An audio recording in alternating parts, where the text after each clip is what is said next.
Orang kaya di negara ini tuh banyak, tapi orang kaya Ibu Rosita itu sangat amat langka.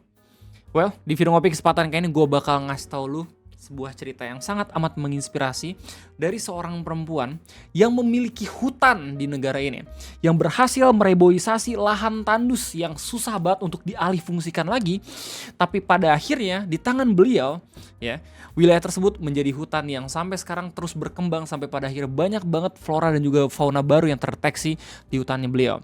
Kita bahas bareng-bareng tentang petualangan, perjuangan, dan juga tantangan dari Bu Rosita terkait bagaimana caranya beliau mengelola wilayah sampai pada akhirnya berhasil menjadi hutan dan juga sudah diakui juga sama negara. Jadi selamat datang di Ngopi Ngobrolin Persoalan Indonesia bersama gue, your favorite Uncle Omre. Jadi sekali lagi, orang kayak di negara kita tuh banyak banget. Tapi kita nggak tahu gimana caranya buat mereka dapetin uang gitu. Tapi yang jelas by data kita semua tahu kalau misalnya orang-orang kaya atau konglomerat itu kebanyakan kaya di negara kita karena mungkin bisnis ekstraksi. Ya banyak banget yang mengeruk sumber daya alam di negara ini sampai mungkin gitu ya mereka nggak tahu dampak yang ditimbulkan. Terus kemudian ketika ada bencana alam kayak yang terjadi di provinsi Aceh, Sumatera Utara dan juga Sumatera Barat, akhirnya banyak banget masyarakat di daerah sana yang terdampak gitu loh. Nah, berbanding terbalik dengan apa yang dilakukan sama Ibu Rosita. Beliau adalah seseorang yang rame banget di kalangan aktivis lingkungan, di mana beliau bisa mereboisasi sampai pada akhirnya memiliki hutan di daerah Megamendung Puncak Bogor. Buat lu semua yang pernah pergi ke puncak untuk ke warpat atau entah itu untuk liburan gitu ya, orang-orang Jabodetabek, pasti mungkin secara tidak langsung sekali aja ngelihat hasil dari bagaimana caranya beliau merawat pohon. Ya, jadi kalau misalnya lihat dari beberapa cerita-ceritanya ya di media sosial udah banyak banget yang ngeberitain, bahkan website-website seperti Forest Watch Indonesia yang kemarin ngajakin gua ke Aru itu udah ngeberitain ini, terus kemudian ada dari Radar Bogor bahkan udah langsung disotot sama bupati yang sekarang gitu ya, Rudi Susmanto. Dan kalau misalnya gue lihat kabar terbaru, setahu gue Ibu Rosita udah diberitain petualangannya dan juga ceritanya sama Nat Geo. Ntar gue sempat ngecek juga, udah pernah gue share juga di Facebook ya. Ini National Geographic Magazine Indonesia. Kita mau baca tentang bagaimana detail lengkap dari petualangan Ibu Rosita. Lu bayangin kayak kalau orang-orang sekarang tuh lagi greedy banget ya, coba buat menjadi orang yang punya banyak banget harta di negara ini, ada beliau yang notabene itu pengen hidup di mana hutan tuh masih bisa tumbuh dan orang-orang tuh masih bisa merasakan manfaatnya. Ini merupakan cita-cita beliau dan juga suaminya yang ingin tinggal dan juga memiliki hutan. Hingga pada tahun 97 atau 98 gitu ya, setahu gua, beliau akhirnya mendapatkan kesempatan untuk bisa membeli lahan petani di daerah Megamendung Puncak Bogor ya, dijual murah dengan harga 10.000 meter persegi untuk Rp10.000 aja. Tapi sebenarnya murah atau mahal gitu tergantung kapan lu ngelihat rupiah tersebut. Kalau misalkan lu lihat di 9798 itu kayaknya masih nggak yang murah-murah banget gitu ya. Uangnya agak sedikit mahal, tapi kalau misalnya di tahun 2010-an, 2015, nah itu masih terbilang cukup murah. Jadi tanpa pikir panjang akhirnya Bu Rosita bersama suaminya dan juga keluarganya gitu ya, langsung membeli terus habis itu mengelola lahan tersebut yang awal itu sama warga-warga sana dibilang ada mata air, tapi karena saking kurang bagusnya tanah yang emang dibeli sama Bu Rosita di tahun 97 tersebut, katanya mata airnya udah hilang gitu. Terus kemudian dalam 2-3 tahun beliau mengelola lahan tersebut sampai pada akhirnya menjadi hutan dan mata airnya tuh bisa berfungsi kembali. Gokil banget. Buat semua yang gak tahu, sekarang beliau udah bisa mengelola dan juga melindungi hutan seberapa besarnya gitu luasnya sekarang. Sekarang Bu Rosita itu udah memiliki hutan organik sebanyak 30 hektar. Atau seluas berapa nih? 42 lapangan bola kalau misalnya gue hitung-hitung. Gokil banget. Cerita lengkapnya kita bakal baca bareng-bareng dari artikel Forest Watch Indonesia yang dirilis tanggal 22 Oktober 2025. Ini artikel bagus banget karena dibahas sekaligus menggunakan bahasa-bahasa puitis yang bisa ngebuat lu relate sama perjuangan Bu Rosita. Lewat artikel ini dikasih tahu, kaki-kaki yang terasing berjalan di atas beton yang memisahkan keintiman manusia dengan tanah. Bukti bahwa lebih dari 5.700 hektar hutan di jalur Puncak Bogor hilang antara tahun 2000 hingga 2016 dicatat oleh KLHK. Ya, buat lo semua pun yang emang tinggal di daerah Bogor dan juga Jabodetabek pasti bakal tahu kalau misalnya setiap tahun lu bakal ngeliat bakal ada bangunan-bangunan baru gitu di daerah Puncak Bogor gitu ya. Jadi emang kalau misalnya kita ngomongin soal bagaimana hutan dan juga kehijauan yang ada di sana, makin lama makin mengikis ya. Analisis Forest Watch Indonesia FYI juga menemukan perubahan signifikan yang mencapai 2.300 hektar terhadap kondisi penutupan hutan dan lahan di kawasan Puncak Bogor antara tahun 2017 hingga 2024. Lereng-lereng curam yang seharusnya menjadi penjaga keseimbangan telah beralih fungsi menjadi villa, kebun komersial, dan jalan baru. Hutan tidak lagi dilihat sebagai fungsi, melainkan komoditas yang selalu dikalahkan untuk berbagai kepentingan. Yang dalam ironisnya, sekarang kalau misalnya kita lihat konteksnya, itu merupakan sebuah lahan yang mungkin akan dialih fungsikan menjadi bisnis-bisnis tertentu. Gitu. Dalam kilasan realitas itu, keadaan Rosita seorang perempuan menentang perasaan pasrah dengan sebuah mimpi, menghidupkan hutan. Berawal tahun 2001, Bambang suami Rosita mengatakan punya mimpi bisa tinggal di hutan. Kemudian dengan kesadaran penuh, Rosita berkata, kalau hutan sudah tidak ada, ayo kita bikin. That's a great woman. Right there, man. The mother of nature. Perjalanan dimulai dengan menjual aset keluarga dan membeli 2000 meter lahan langsung dari warga. Tanah tandus dengan kontur tanah ekstrim di Megamendung. Tilas perkebunan singkong dengan pH masam 2,5-4 tanpa cacing, tanpa air, hanya alang-alang setinggi tubuh. Orang bilang mustahil bikin hutan di sini, kenang Rosita. Buat lo semua yang nggak tahu seberapa parah kondisi tanah ini ya. Yang pertama, itu kontur tanahnya ekstrim, otomatis miring.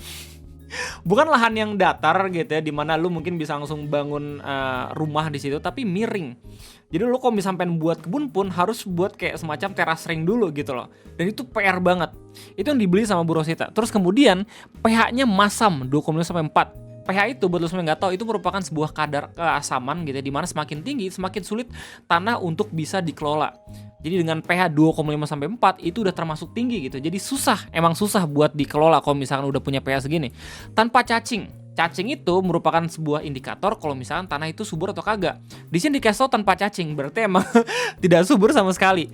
Tanpa air, hanya alang-alang setinggi tubuh. Damn. Upaya Rosita mewujudkan mimpi itu penuh tantangan, ribuan bibit pertama mati ya.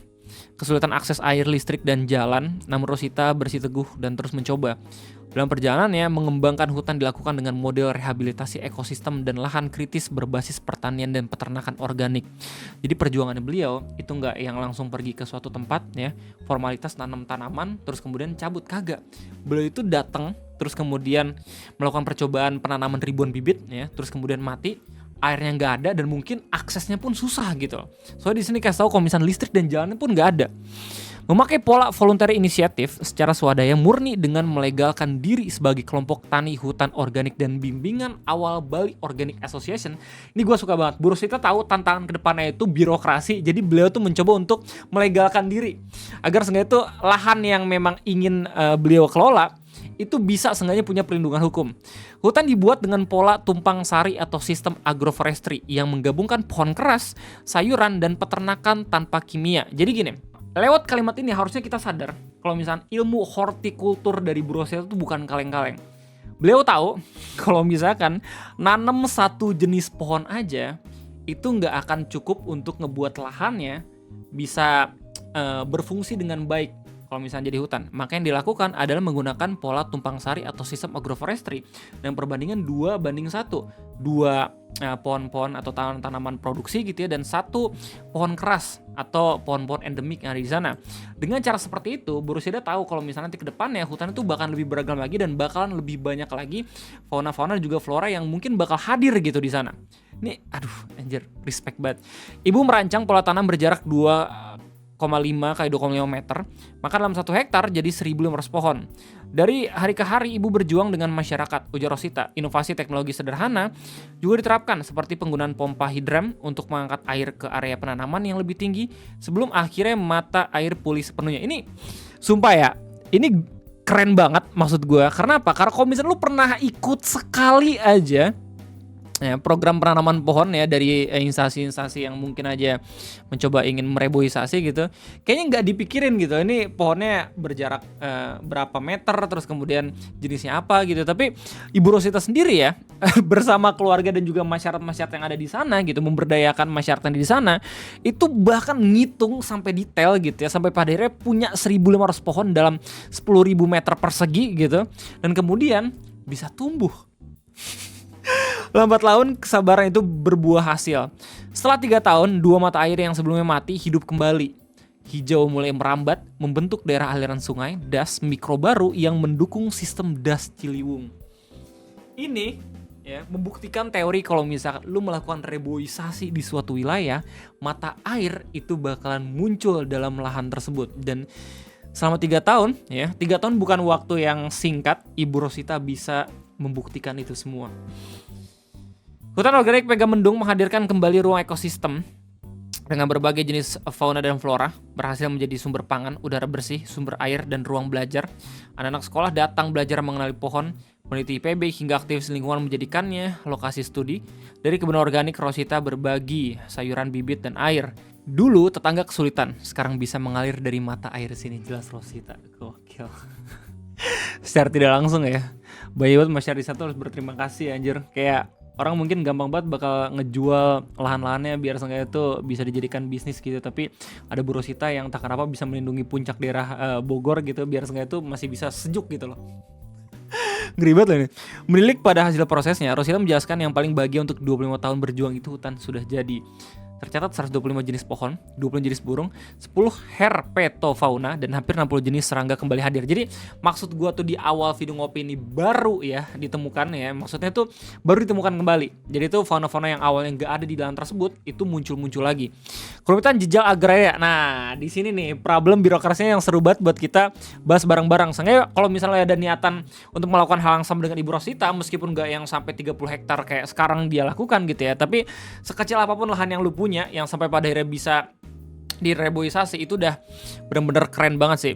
Jadi dalam proses panjang itu tantangan datang bukan hanya dari tanah tandus atau curah hujan yang tidak menentu, tetapi juga dari manusia. Di mana jalur puncak Bogor tempat Rosita membangun hutan, persoalan agraria begitu berlapis.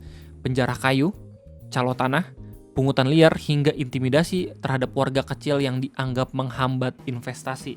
Niat mulia yang ingin dilakukan Bu Rosita tetap aja ada musuhnya gitu loh. Dan yang paling kuat sepertinya calo tanah ya. Ibu sampai hampir diculik, kenangnya pelan. Mereka calo tanah minta jatah, hitungannya per meter. Kalau ibu lemah tidak akan sampai seperti ini, ibu harus jadi macan hutan. Di sini lu mungkin mikir kayak, mana peran pemerintah? Seluat ya, ucapan itu bukan metafora kosong. Dia benar-benar harus menjadi macan dengan sifat yang tegas dan berusaha menjaga tanahnya dari tangan-tangan yang ingin menguasai dengan tinggal di sana. Dan nih ya, sorry to say nih ya, gue bukannya pengen merendahkan gender, tapi apalagi Bu Rosita nih dalam kondisi perempuan loh. Maksudnya mungkin orang-orang di zaman tersebut itu ngerasa bakalan merendahkan Ibu Rosita karena basically beliau perempuan gitu loh. Tapi beliau bisa melakukan ini, makanya inspiring banget ya. Di satu sisi ia berhadapan dengan struktur agraria yang timpang yang mana tanah desa mudah berpindah tangan ke pemodal besar. Sementara di sisi lain ia melawan stigma bahwa perempuan tak pantas mengurus urusan tanah dan hutan. Nah ini maksud gue. Di tengah kerumitan agraria dan derasnya arus pembangunan, seorang perempuan seperti Rosita menunjukkan jalan lain. Bahwa memilih untuk berkomitmen menjadi ibu bagi hutan adalah bentuk tertinggi dari perlawanan. Ya, ini adalah poin penting yang ingin disampaikan Bu Rosita kalau misalnya lu emang pengen membuat hutan atau seenggaknya itu menjaga lingkungan gitu ya. Meskipun pada dasarnya lingkungan gak perlu dijaga karena lingkungan bahkan bisa ngebuat lahannya itu balik lagi seperti semula gitu ya. Yang harus dilindungi sebenarnya manusia gitu, egonya manusia. Jadi kata beliau, menanam adalah awal merawat untuk selamanya. Jadi bagi Rosita, membangun hutan bukan sekedar menanam pohon sebanyak-banyaknya. Ia menolak pendekatan instan seperti program menanam dengan target ribuan pohon dalam satu waktu, tetapi berakhir tanpa perawatan lanjutan. Kalau ditanya berapa lama bikin hutan, ibu bilang 3 tahun, bukan 1 hari ya. Ujar Rosita dengan meyakinkan. Kenapa ibu yakin? Karena sudah mulai terlihat hijau. Dan menanam itu tidak sesingkat pohon kecil 20-25 cm yang rawan mati. Mau nungguin sampai kapan tanpa teknik dan perawatan, begitu kena angin ya rusak. Ibu tanamnya pohon 1-2 meter. Jadi kalau misalnya lu yang menanam pohon ya, kata Ibu Rosita, jangan lupa dirawat juga. Sebelum pada akhirnya pohon tersebut kayak remaja-remaja gitu. Kalau misalnya lu ngurus anak kecil gitu ya kan, di umur 1-3-5 tahun lu harus bimbing dulu, lu harus jaga dulu. Baru tuh kalau misalnya udah remaja bisa lu lepas gitu. Pohon pun sama kayak gitu juga. 3 tahun yang dimaksud bukan sekedar hitungan waktu, melainkan ukuran ketekunan. Ia sadar membangun ekosistem yang sehat memerlukan ritme yang sabar, penuh perhatian dan tidak terburu-buru. Jadi itulah Ibu Rosita kawan-kawan. Lu bisa lihat wawancaranya gitu ya di Nat Geo Indonesia yang rilis tanggal 9 Oktober 2025 gitu ya. Ini ceritanya inspiring banget. Dan gue rasa orang-orang gitu perlu untuk tahu bagaimana perjuangannya dia. Apalagi orang-orang kaya yang punya banyak duit gitu loh. Intinya itu aja mungkin bisa gue sampaikan terkait inspiring story dari Ibu Rosita. Gimana tanggapan kalian semua? Apakah kalian bercita-cita ingin memiliki hutan ya? Silahkan tulis di kolom komentar. Gue rasa itu aja mungkin. Gue terima kasih banyak, undur diri. Sampai jumpa lagi di next video ngopi. Sampai jumpa.